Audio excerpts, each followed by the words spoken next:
সুস্থ হয়ে ফিরল শিরিন। পারুল ও রায়ানের হাত মিলিয়ে দিল সে। আনন্দে আত্মহারা সৌমিত্র।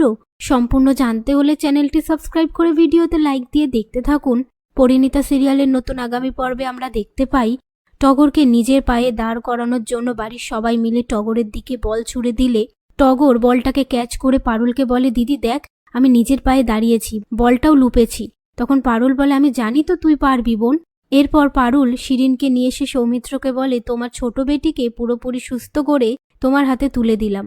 একথা শুনেই সৌমিত্র পারুলকে বলে, পৃথিবীর সমস্ত বাবা যেন তোমার মতন মেয়ে পায়। কথায় কথায় শিরিন রায়ানের দিকে তাকিয়ে বলে, you are blessed to have Parul in your life, সে I love you to heart. এই বলে পারুল ও রায়ানের হাত একে অপরের সাথে মিলিয়ে দেয়। তো বন্ধুরা, আপনাদের আজকের পর্ব কেমন লাগলো কমেন্ট বক্সে লিখে জানান। ভিডিওটি ভালো লাগলে শেয়ার করবেন।